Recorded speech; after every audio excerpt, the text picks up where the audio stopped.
So when you run a little YouTube channel like this, one of the slightly strange things that starts to happen is that manufacturers of products from all across the globe start getting in touch, asking you to mention their product on your channel and offering to send you all sorts of kind of free stuff. And normally it's absolute junk and I would never mention it on the channel anyway. So when a certain Mr. Frank Cochrane got in touch and said, would you like to have a look at my FC hybrid rail square?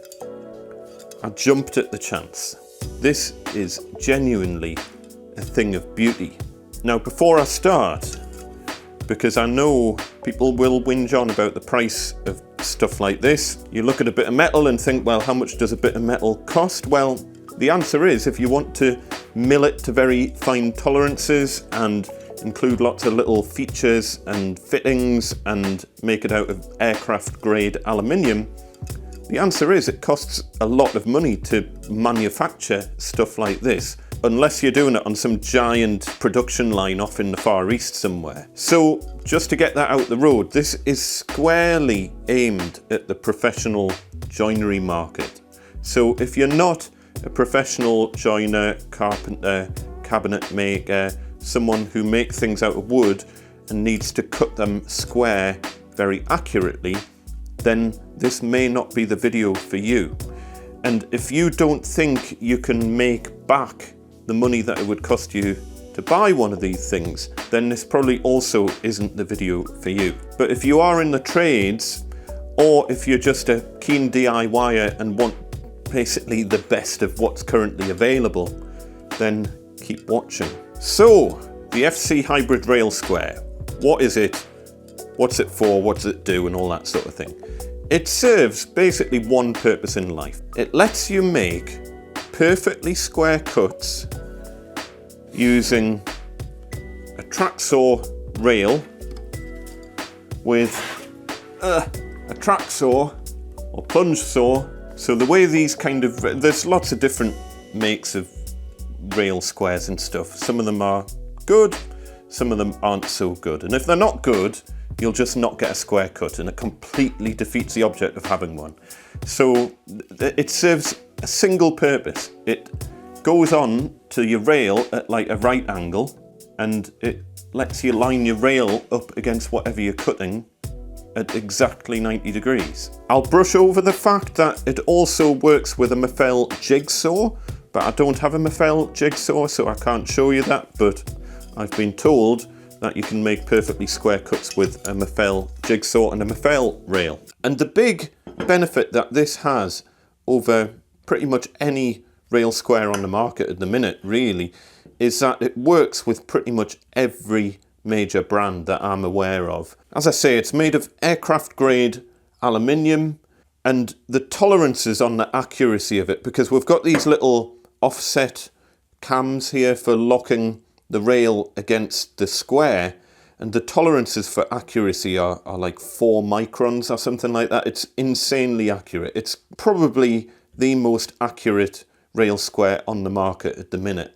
It's got the 2-point locking on both sides. So depending on what brand of rail you're using, you would either use this side of it or you would use this side of it. And we've got this lovely little anti-tip lug on it as well. And this is really handy. You'll see when I'm using it what that's for. But again, we've got that on both sides. And of course, made in my dad's hometown of Glasgow in Scotland. It's a precision piece of engineering, milled out of a solid block of aluminium with the brass fittings on it.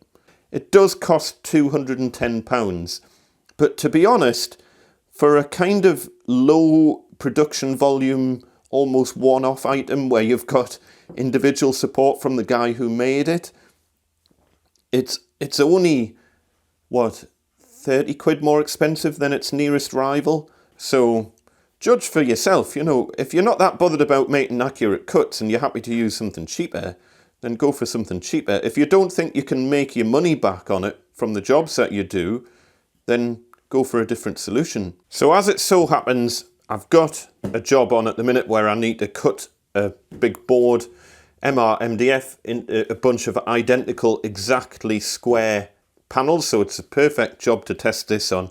The first thing I'm going to do is cut off the factory edge. The last time I did a test on a tool similar to this, a few people said, oh, you should have done the 5-cut method. I did do the 5-cut method. It's just I didn't show you the initial cut. The initial cut, I don't need to show you me trimming the factory edge off the board because that doesn't use the square. So I'm going to do one long cut just to neaten up this edge, and then I'm going to do cut, cut, cut, and it should really be called the 3-cut method, because your 4th cut shouldn't need to do a cut, because if your other 3 cuts are square, there'll be nothing to cut off on your 4th cut. So it is the 5-cut method, but if you do the 5-cut method properly, you'll only need to do 3 squaring cuts.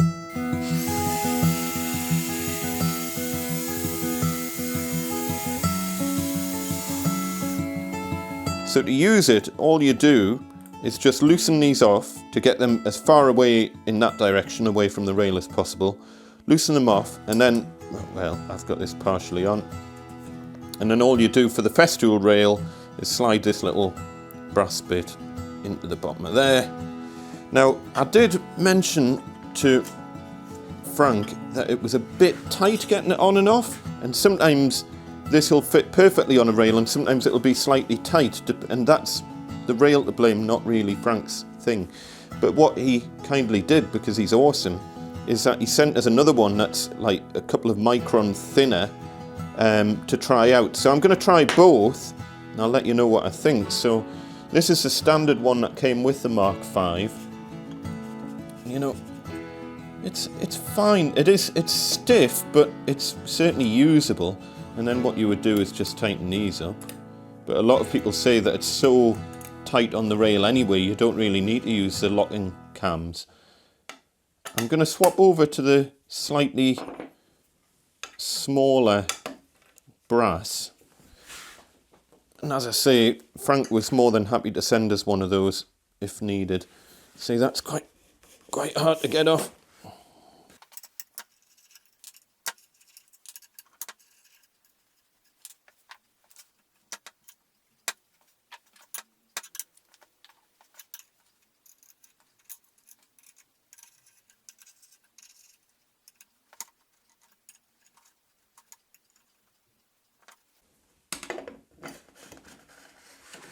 That's definitely easier.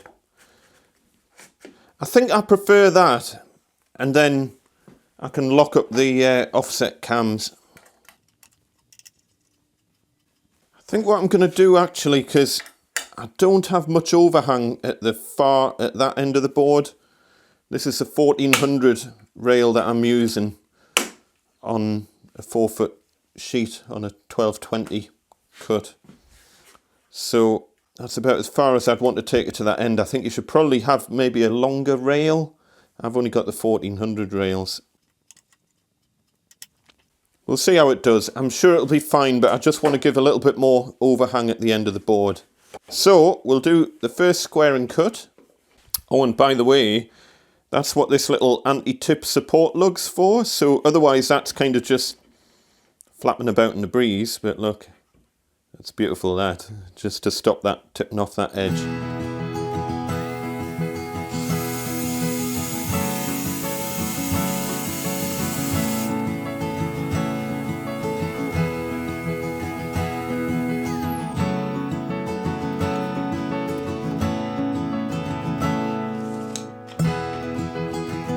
What I'm going to have to do here, by the way, because I wouldn't normally square up a board like this. Normally I'd do 2 long parallel cuts and then just do 2 squaring cuts. But I'm proving a point here of following the square round. So before I'm going to do this cut, which is a second squaring cut, I'm just going to chop off the excess on this board. Otherwise I'm going to have problems when I come round to that side. So I'm just going to do a cut across here. This cut doesn't need to be a square cut because I'm going to cut this again anyway, but it's just to get rid of this big waste bit on this side.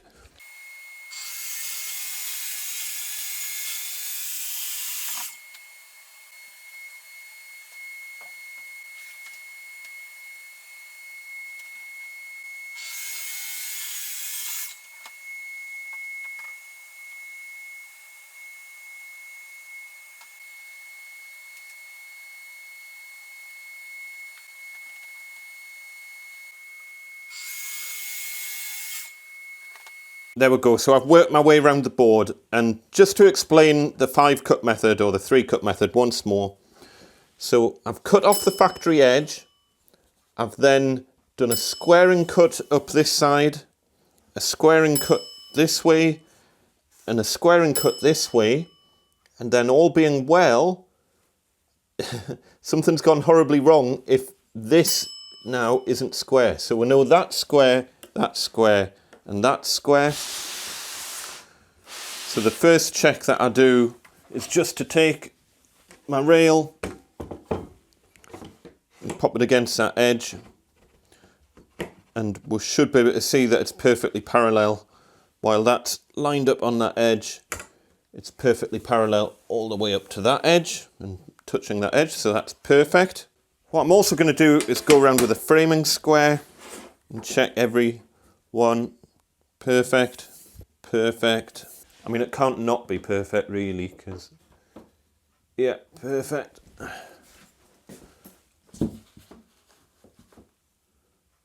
Perfect. And then the final check, because the diagonals never lie, we'll do a check of the diagonals. And we've got 1085.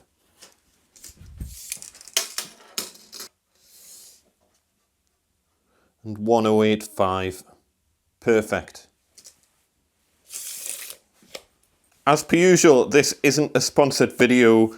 I'm not being paid a penny to make this. I'm not making any affiliate income off it. Frank's just loaned us one of these to have a look at, and I said, well, if I think it's any good, I'll pop it on the channel. If I don't, I won't. And I just thought, you know, it's nice to support small local businesses for a change who are doing really, really awesome things, rather than always plugging the great big conglomerates who have loads of money and don't need free adverts from me, although I'm sure they don't complain about them. And as you've seen from the tests that I've done, it's a lovely piece of kit, perfectly accurate, made in the UK, in Glasgow, in Scotland, so you're supporting local businesses rather than giant conglomerates. Frank is releasing a new version of the Mark V, the Mark V's I think it is, and it's a single-sided version.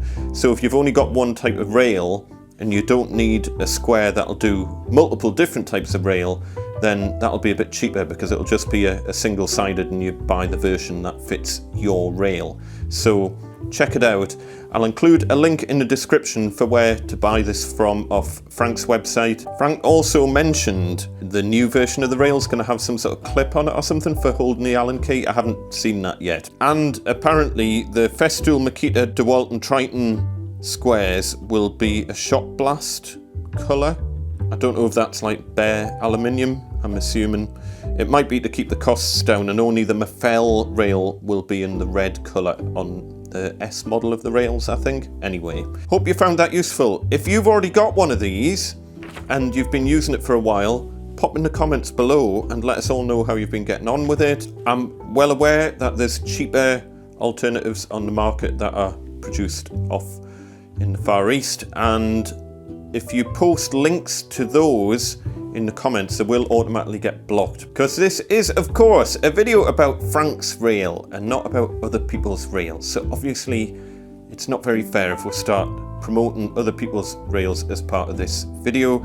Feel free to mention it in the comments, but the links will just get blocked because we're talking about this today. Give Frank his moment of glory. If you're new to the channel, don't forget to hit subscribe. And of course, if you want to buy an awesome metric only double-sided tape measure, go to gosforthhandyman.com/shop. There's a link in the description to that below as well. And mentioned earlier as well, obviously links to Frank's rail square are in the description as well. I hope you've enjoyed this, and I shall see you next time. Bye.